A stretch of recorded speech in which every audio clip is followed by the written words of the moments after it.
Okay, तो आज हम लोग बहुत क्विकली सीखेंगे कि किसी भी हारमोनियम या कीबोर्ड पे सारे गामा पा धा नि सा कैसे बजाते हैं। वेरी सिंपल ट्रिक, आपको बस 1 से 13 तक नंबर्स काउंट करने और उन्हें याद करना है, और उसके बीच में 2 नंबर्स ऐसे हैं जिनको आपको याद रखना है कि वो 2 नंबर्स कौन कौन से हैं। और आराम से आप इस ट्रिक से किसी भी स्केल से किसी भी कीबोर्ड या हारमोनियम पे आराम से सारे गामा पा धा नि सा बजा सकते हैं। तो आइए समझते हैं कैसे। आपको फिंगर रख देनी है रैंडमली किसी भी नोट पे, ठीक। आपने रख दिया सपोज इस पे, ठीक। अब आपको यहाँ से बजाना है सारे गामा पा धा नि सा। तो आप क्या करेंगे, आप यहाँ से 13 काउंट करिए। अब देखिए यहाँ पे 3 ब्लैक हैं, ये याद रखिए। अब यहाँ से 13 काउंट करिए, 1 2 3 4 5 6 7 8 9 10 11 12 13, राइट। कोई भी आपको व्हाइट या ब्लैक की छोड़नी नहीं है, सारी काउंट करनी। अब देखिए, अब आपको बजानी कौन कौन सी है वो समझते हैं। आपको 1 बजानी है, 2 नहीं बजाना है, 3 बजाना है, 4 नहीं बजाना है, 5 और 6 बजाना है, ये याद रखना है।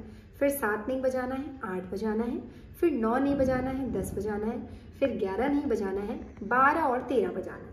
तो आपको 13 नंबर तो याद रखने हैं, उसके साथ साथ आपको बस ये 2 नंबर याद रखने हैं, वो कौन है, 5 और 6 और 12 और 13। अब देखिए समझते हैं।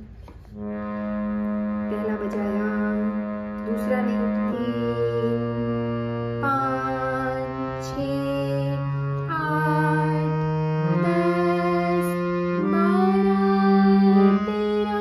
अब ऐसे ही वापस आ जाओ, 13 12 10 8 6 5 3 2।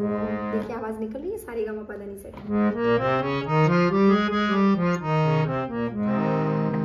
अब आपको सपोज किसी और स्केल से बजाना है, मान लीजिए आपको बजाना है यहाँ से बजाना है या यहाँ से बजाना है। चलिए वाइट एक वाइट किसी भी समझ लीजिए, यहाँ से बजाना है। तो यहाँ से आप काउंट करते हैं 13, 1 2 3 4 5 6 7 8 9 10 11 12 13। अब बजाते हैं 1 3 5 6 8 10 12। अब वापस आ जाइए, 13।